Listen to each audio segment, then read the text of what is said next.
So, whenever you're learning a new concept, it's obviously important to read and understand it. The next major step is typically going to be trying to find examples of it, because this is going to allow you to start to internalize how other people have used it effectively. And the third and probably most important is that you figure out a way to get it in your sandbox so that you can play with it, see how you would use it, so you can really internalize it. And sometimes that's easier than others when it comes to virtual instruments, depending on the concept.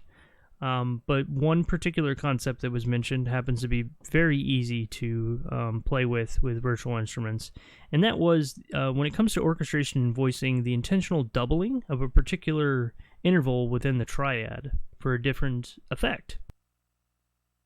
Now, in this case, I chose this instrumentation here, where I'm going to combine, even though the UC3 trombone patches, that's just the way I layer them. So you can kind of think of it as 1/6 trombone patch with different mics, but essentially I've got sustain patches with the trombones, so you can see that. And these are going to allow me to play the triads. And then I've got 2 legato patches here, and that's more or less to like really pronounce the effect that I'm going for. And one of which is a tuba an octave below whatever I'm playing, and the other one is the Arc 1 low strings, which by default play 1 octave below and the note that you're playing at the same time. So whenever I play a triad, I'll get the chord evenly on the trombones, but whatever note I pressed last is going to be doubled an octave below on the tuba, the octave below on the contrabass, and the same octave on the cello. Now, this, especially combined with range and different dynamic levels, can really display like the specific effect that this concept has. So, again, if I played a B minor chord, right? So I just play them individually.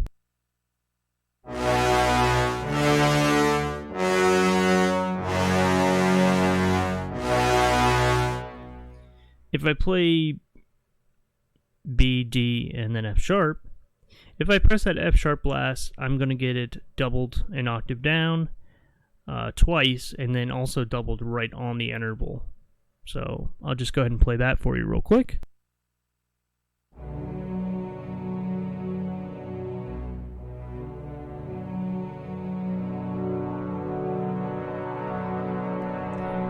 Now, if I play the same chord again, but I roll it in the other direction so that I do the F sharp, the D, and then a B flat, you're going to hear the B on the bottom. B flat. That'd be an augmented chord. I didn't mean that. If I play B on the bottom last, if I roll it downwards, you're going to hear that that root, which is obviously a much clearer orchestration.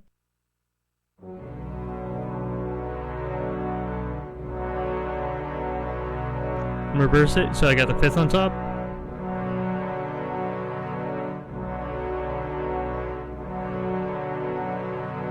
And then I can do the outside and then the inside to get that D pressed last and get the 3rd on the top and the bottom. So root, 3rd, and the 5th. Now, I was playing a short little progression. I think it was B minor root position, D minor root position, and then back to B minor, and then D minor in 2nd inversion, which gave me a little bit of variation and kind of went from like an A to an A. So I'll use the same concept. I'll do a run through with the 5ths. So I'm pressing the 5th last, I'm rolling the chord that way, and you're going to hear what that sounds like.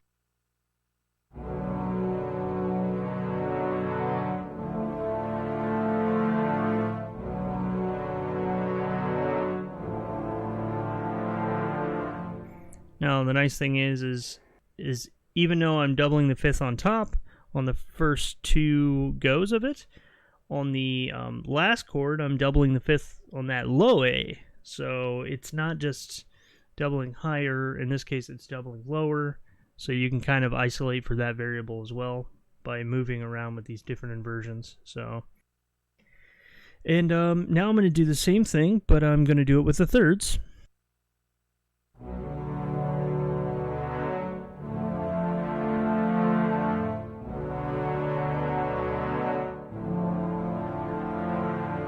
Notice how the harmony on all of those, instead of being darker and more rich like we had with the fifths, it was more ambiguous and confusing. Like you could hear the fifths, you could hear the perfect fifths that were in the chord, but then something else just seemed hard to pin down, right? Which can be a good effect, because if you don't want your listener to really know quite what you're playing, obviously experienced listeners are going to hear it. But I almost hear the third less when it's doubled or tripled in this case than if I were to play in root position. I feel like I would hear the third much clearer, which is an interesting thing. And then, of course, you can do the same thing with the roots.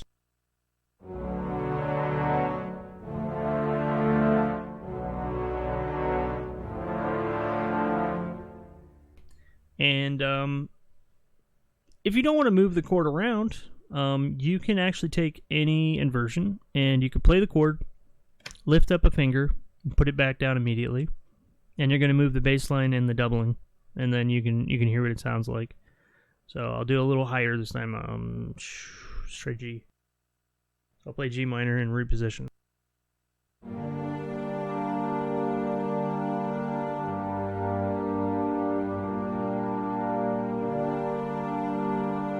And then we'll go to the really cliche E flat minor in first inversion.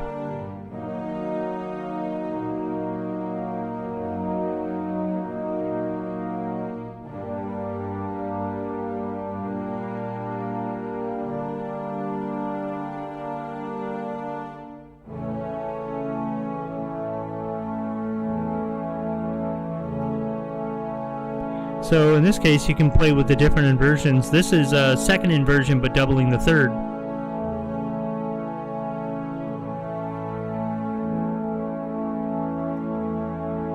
Which is going to sound different than root position doubling the third.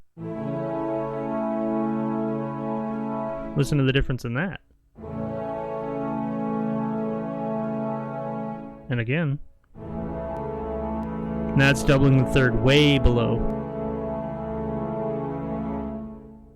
So in this case, it's a really nice way where you can actually isolate, not just doubling certain intervals, but you can do different inversions and then doubling those intervals, which I think is huge. So like if you were to just roam around using second inversion and doubling the fifth,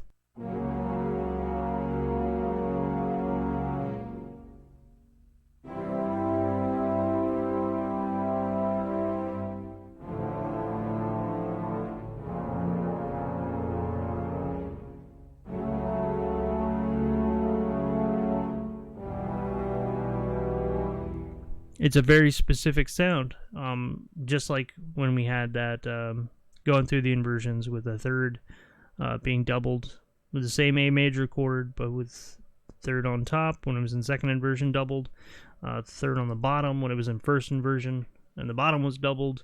So you can really isolate doubling as well as the effect of doubling these things and the intervals and the bass line in this case at the same time. So I hope that helps. I like I said, I think it's quite fun, and if you do come up with a chord voicing that you like, I'll just work one out real quick and figure out which ones I'd want to double.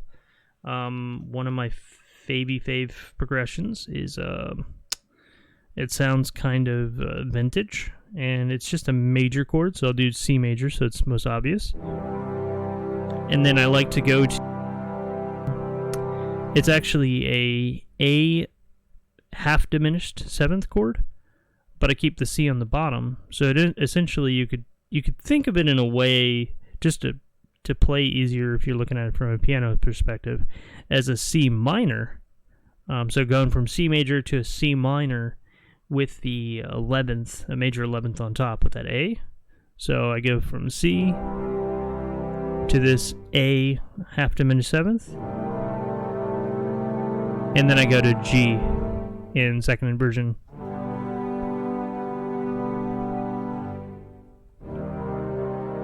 So major,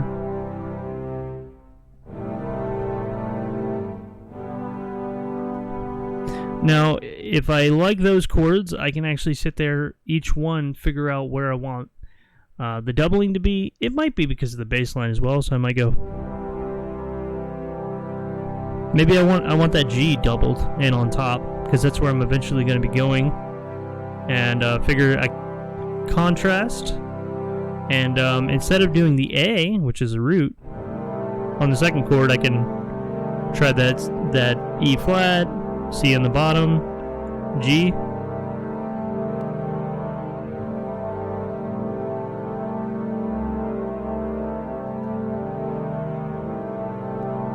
Maybe I decide I actually really like the sound of that A on top being doubled. Maybe I can change the first chord. So if I want this G at the end and this A here, I've got a few choices. I could do that, so doubling the third and the first chord, which would actually make a lot of contrast with the E flat that's in the second chord, so I could try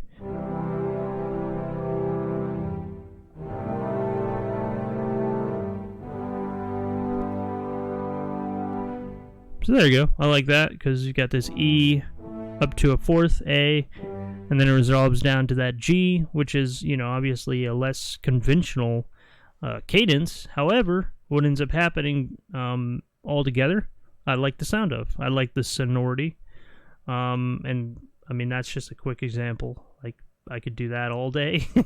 But I definitely hope this helps someone. And talk to you guys later. And thanks, JJ, for making that book and providing it at a price that I definitely can't turn down. I mean, I'm a firm believer that almost everybody's got something new for you to learn, and that one particular concept is something that I had personally I experienced when I was trying to study some different 2D chords, what people were doubling. But you know, we're looking at these symphonic masters that are, you know, just doubling crazy stuff. So I'm getting all this information blended in with the fact that, well, I've got, you know, oboes doing this triad and XYZ inversion, but I've also got clarinets, the bottom two trumpets on the same note, and then so you've got all this orchestration stuff going on in conjunction with doubling certain intervals. And I wasn't able to really effectively separate what was going on there in a way that was mentally, I guess, communicatable, I guess. That'd be the best way to put it. So even though I had heard these different doublings and knew that there was different sonorities, I didn't have a very eloquent way to actually describe the effect I was hearing. And yeah, so when I saw that you had actually mentioned specifically why you would want to do it, it definitely clicked with me, and I hope this helps others. So, like I said, see you guys later.